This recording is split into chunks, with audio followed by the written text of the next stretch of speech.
The next speaker, Dr. Sophie Dornheim. She works as a digital strategy consultant, and she's also the freshly appointed public affairs manager for Eyeo. And welcome Peter Sunde. He's best known for a co-founder of the Pirate Bay and Flattr. Please welcome.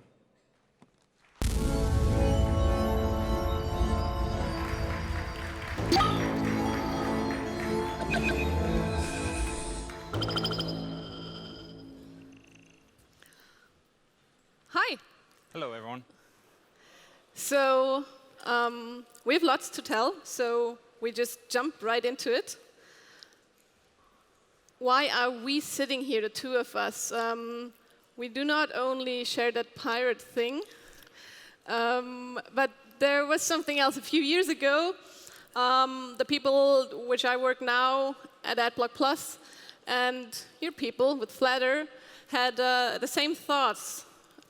Yeah. What was Yeah, basically, when we started Flattr, which I think most of you know about in this industry, we had this idea that we wanted to scale it and we needed partnerships. And we actually were thinking about who would be a good partner, and Adblock was on the top of the list. And then we still fight about who reached out to whom, actually, which is kind of the weird thing. Yeah, because when I told us, our people's like, OK, so Peter told me they wanted to reach out to you, till our CEO said, no, it was me. I sent a LinkedIn message. So however it happened, they got to talk. They started to work on a joint project, which we're super excited to introduce today. Adblock Plus, I think a few of you might have some association with what we do. But I don't want to talk about this today. I'd much rather talk about the new cool stuff we're doing together right now. OK, let's go back to the ads. Why is it that we have so many annoying ads? And Peter asked me about what's your personal story with it. And for me, this is personal. The very first job I ever took in a startup when I was 16 was with a media publishing house. And it was so exciting because everything was new. It was like 1989. Everybody was trying out new things. The only thing they didn't try out is there any other model to make money in this internet than just the same one that we do in print? So what they did is they just did the same. They put on ads on their sites. What happens if you put ads and more ads? Users get annoyed. Users ignore the ads. Users even block the ads. That leads to publishers not getting paid, because if you don't click for an ad, you get maybe paid for an eyeball, but that's not that much. So how do they react? They come up with crazy stuff. They come up with pop-up. That was the first one. Nobody sees pop-ups anymore because most browsers block them now. But then they come up with these like flash overlays, auto-playing videos, all that stuff that distracts you from the actual content you want to see. So we have this like vicious circle going on. How can we break that? Ad blocking is one solution, but it's not really a solution. It's a fix for the symptom, but it's not a cure. This is an example from a German news site from Munich. So what you see on the left side is there's all these banners around. There's this little flash overlay on the bottom here that actually goes over the mandatory cookie warning. And then we have, behind the ad, we have some more ad for lingerie. And on the other side, you see how that site looks with a with an ad blocker. And you can see the cookie warning. Yeah, so that helps the user. That makes surfing much more comfortable. You see what you want to see.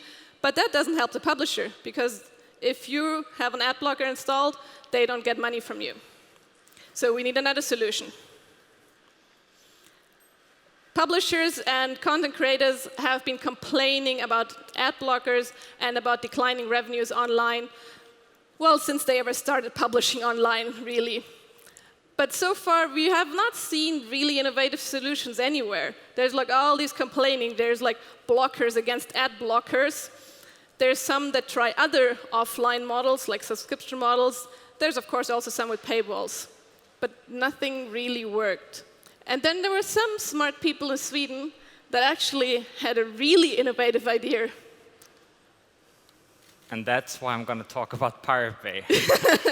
No, so just to have a little bit of background, like most of you probably know, if you know about me, it's going to be that I'm one of the co-founders of Pirate Bay.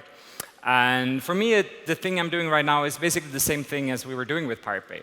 So when we started, we wanted people to have access to information. We didn't think about cost or anything like that. That's just a hindrance for people to get access to content. And of course, we were maybe naive or very brave or very stupid or all of them.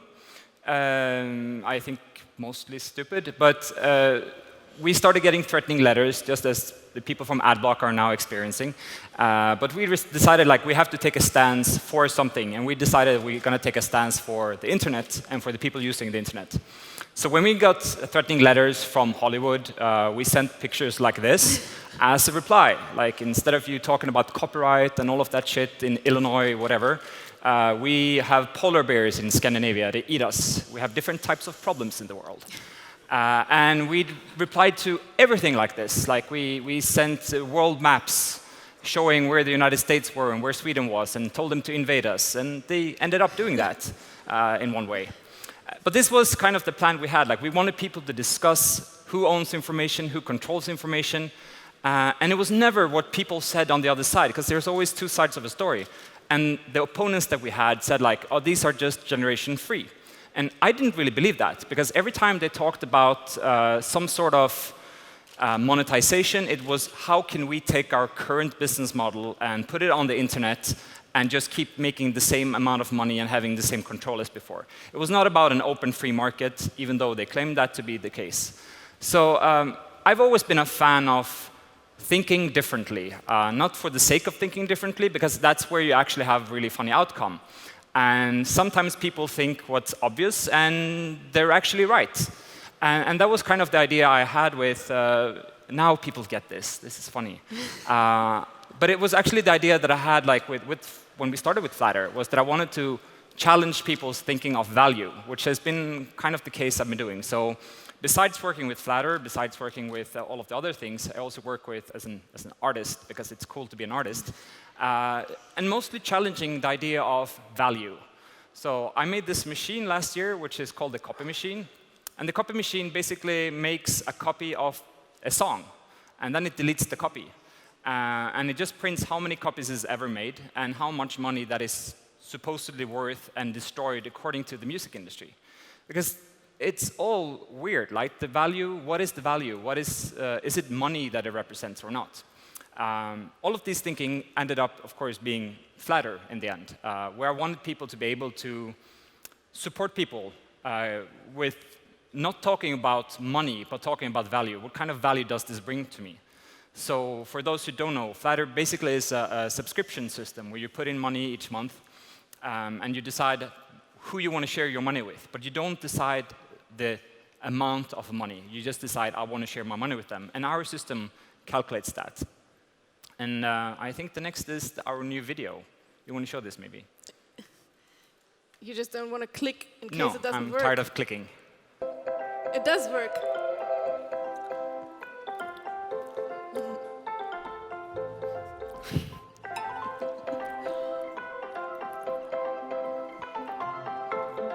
I'm in the way.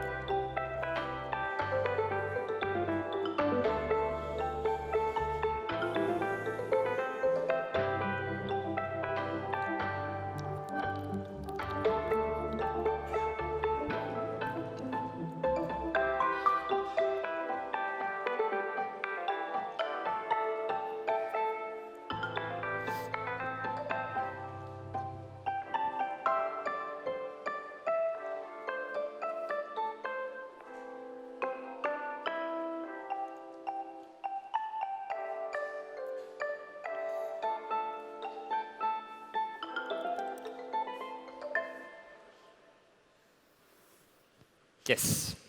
Yes. Someone's clapping. Yay.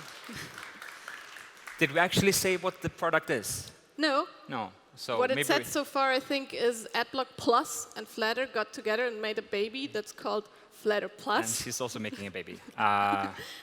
In case somebody didn't notice. Yeah.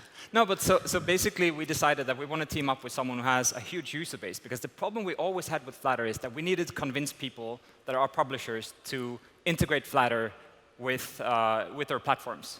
And the more internet grew, the more centralized it became. So the issue was like, how can we convince YouTube to not have their own solution for monetizing content? Like, they don't really want to do that. They want to have their own model. Vimeo want to have their own model. Everyone wants to have their own model. And they don't want to cooperate. So that was an issue for us. We couldn't really go past that. But with the Adblock system, we're actually able to implement Flattr everywhere. And the only thing the publisher needs to do is to sign up with a small email. It takes 5 minutes, and there's no technical implementation. So if you use the add-on that we're making, it would just be totally automated. And we were thinking about, like, what do we call this? Because we always said we were the first ones with Flattr to make actually one-click payments. And for me, that was funny because the one-click payment thing is, I think it's trademarked by Amazon. So I like breaking those things. So now we decided to have no-click payments. It's going to be an automated system. So the way it works is that we will calculate what you spend your time on in a privacy-aware way.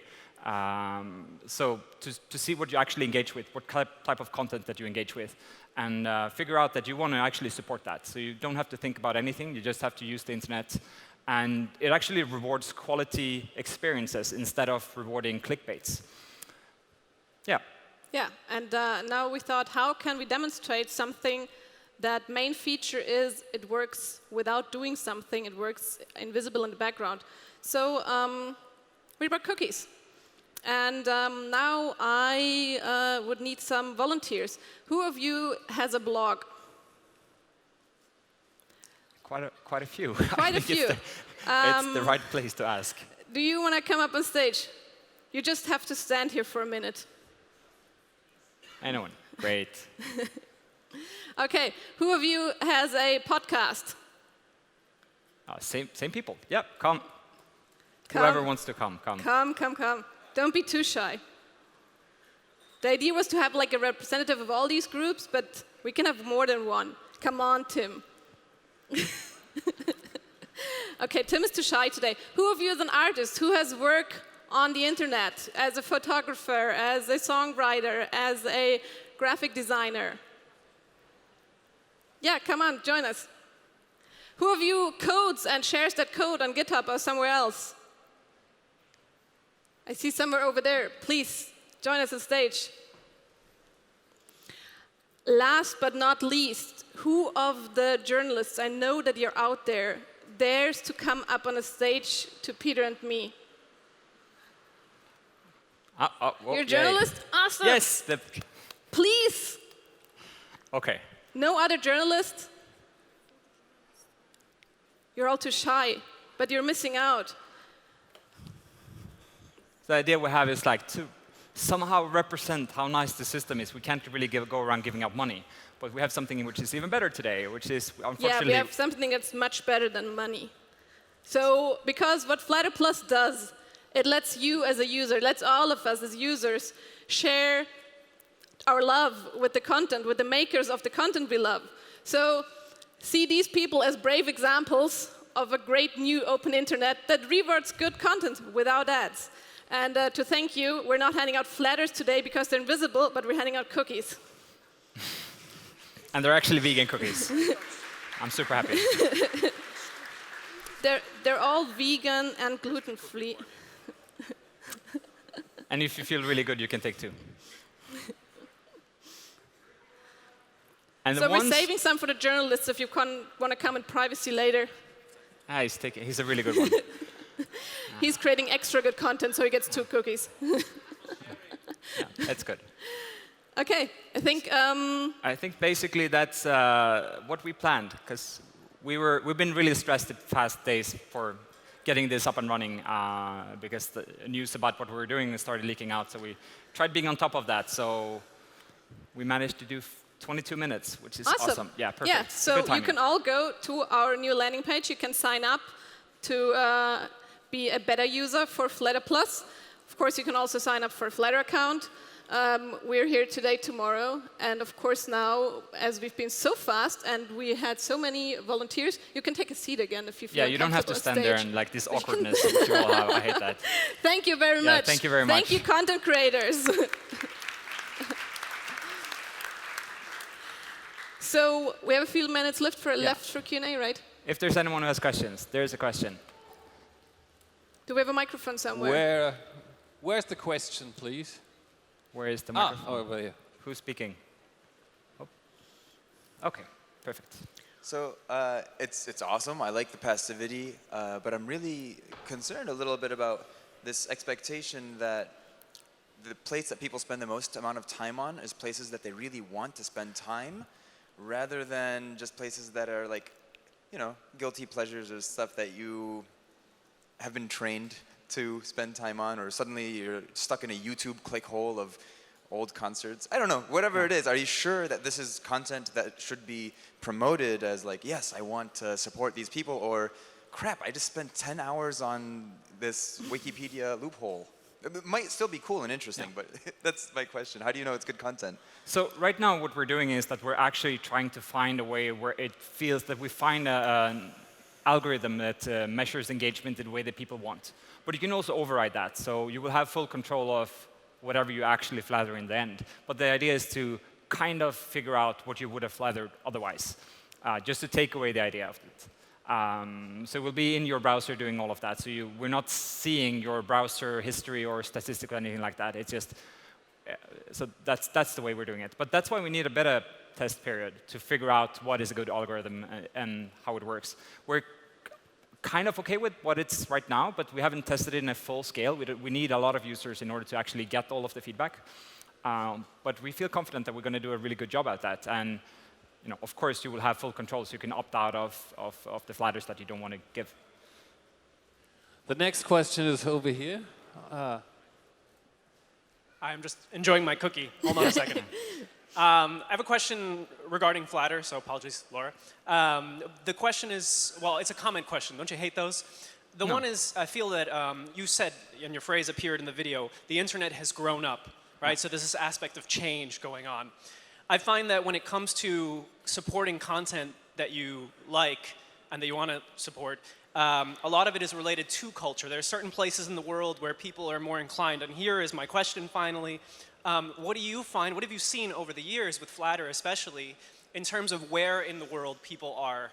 I don't want to focus too much on geography, but I feel like that's... Yeah, it is obviously also a geographical question. Because people in the Western world obviously have usually more money and have more indulgence in that. But we've seen also pick up in South America. But usually it's been more Eurocentric. Germany, Sweden, Netherlands being bigger countries. But that's also because we've been more active there. Like Flattr has always been a really small company, so we've had a really hard time reaching out everywhere because we didn't have the resources for it. But in general, like I've been going around the world talking about Flattr, meeting people. And some of the users of Flattr has been really surprising to me. Like when we realized Flattr was one of the big monetization things for cross-stitching in the US. Like I had no idea that there was cross-stitching still going on. But it was really important to them. So those kind of things popped up. And so there is like, we've been really good at finding the long tail. But then again, the long tail don't have a lot of really famous people and don't have a lot of resources. So we need to, in order to make Flattr really, really big for everyone, we also need to have a lot of user base, right? So it's the chicken and the egg problem. If that's a decent answer for you. OK, thank you. It's maybe a provoking question, but we all know what the people, the ordinary people, are watching at the internet. How do you prevent that most of your money is going to Google and Facebook? That's an easy question. I can't actually see you, but... He's over there. Oh. The man in the yellow T-shirt. Perfect, thank you. Well, Facebook and Google will, at least for the first release, exclude it from being able to be flattered. Exactly for that reason you say. We don't want to fund platforms, we want to fund creators. Until we find a way how we can do this within these walled gardens, we unfortunately cannot work with them. But there is, like, if you sign up with Flattr, you can also connect your YouTube account, all of that, and then we know that this Exactly, stuff YouTube on works. YouTube belongs to you, that's your channel, so you will get the Flattrs for that when we know that it's possible, then that we have a receiver on the end. Any more questions? Oh, yeah, over here. I think that's the last one before we run out of time. Just a quick one. Is it possible to use my old or my credentials? I'm using Flattr, and can I use them? Yeah, if you have a Flattr account, it's already it's part of the same system, so it's the same backend. Flattr Plus is just an add-on to make everything easier for you. It's so that's the thing. Yeah. Maybe that was a really quick question, so maybe you can have another one if there's any more. One last question. No. Otherwise, there are no, that's it. There are some more cookies. We will be here on stage. So if you want the last cookies. Otherwise, thank you very much. Thank you.